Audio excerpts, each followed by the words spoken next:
স্বপ্নদোষ হওয়া কি স্বাভাবিক? এটা হলে কি শরীর দুর্বল হয়ে যায়, শারীরিক বৃদ্ধি ভালো হয় না? এই ভিডিওতে স্বপ্নদোষ নিয়ে এমন অনেকগুলো কমন প্রশ্নের উত্তর দেওয়ার চেষ্টা করব। প্রথমে আমরা এক কথায় বুঝে নেই যে স্বপ্নদোষ বলতে কি বুঝি। ঘুমের মধ্যে বীর্যপাত হলে সেটাকে স্বপ্নদোষ বা স্বপ্নস্খলন বলে।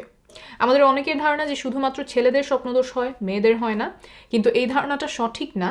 ছেলে মেয়ে উভয়ের ক্ষেত্রেই স্বপ্নদোষ হতে পারে। মেয়েদের ক্ষেত্রে স্বপ্নদোষ হলে যোনিপথটা ভেজা ভেজা মনে হতে পারে। অনেকেই প্রশ্ন করেন যে স্বপ্নদোষ হওয়ার স্বাভাবিক কিনা। হ্যাঁ, স্বপ্নদোষ হওয়া একটা সম্পূর্ণ স্বাভাবিক শারীরিক প্রক্রিয়া। এতে লজ্জার কিছু নেই, অপরাধবোধ করারও কিছু নেই।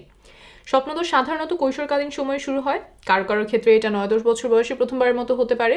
কৈশোরকালীন সময়টাতেই সাধারণত স্বপ্নদোষ সবচেয়ে বেশি হয়। বয়স বাড়ার সাথে সাথে অনেকের ক্ষেত্রেই স্বপ্নদোষ হওয়া কমে আসে। আরেকটা প্রশ্নের উত্তর অনেকেই জানতে চান যে কত ঘন ঘন স্বপ্নদোষ হওয়া স্বাভাবিক, আর কতবার স্বপ্নদোষ হলে সেটা অতিরিক্ত। এর কোনো বাধা ধরা নিয়ম নেই। কারো ক্ষেত্রে দেখা যায় যে সপ্তাহে 2বার হয়, অনেকের ক্ষেত্রে মাসে হয়তো 1 দিন, আবার কিছু মানুষের ক্ষেত্রে সারা জীবনে একবারও স্বপ্নদোষ হয় না। এর কোনোটাই অস্বাভাবিক নয়। অনেকের মাঝেই এমন কিছু ধারণা প্রচলিত আছে যে ঘন ঘন স্বপ্নদোষ হলে শরীর দুর্বল হয়ে যায়, শক্তি চলে যায়, শারীরিক বৃদ্ধি ভালো হয় না। আবার কেউ কেউ এটাকে অসুস্থতা মনে করেন। কিন্তু এইসব ধারণার পক্ষে কোনো বৈজ্ঞানিক ভিত্তি নেই।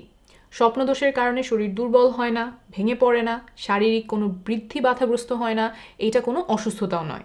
একটু আগেই বলেছি যে এটা সম্পূর্ণ স্বাভাবিক একটা শারীরিক প্রক্রিয়া। কৈশোরকালে শরীরে যে স্বাভাবিক পরিবর্তনগুলো দেখা যায় তার মধ্যে এইটাও একটা স্বাভাবিক পরিবর্তন। এটা দুশ্চিন্তা করার মতো কিচ্ছু না। তবে আপনি যদি স্বপ্নদোষ নিয়ে দুশ্চিন্তায় থাকেন, তাহলে একজন মানসিক স্বাস্থ্য বিশেষজ্ঞের পরামর্শ নিতে পারেন। তিনি আপনাকে উপযুক্ত পরামর্শ দিতে পারবেন, দুশ্চিন্তাগুলো দূর করার জন্য বিভিন্ন উপকারী টেকনিক শিখিয়ে দিতে পারবেন।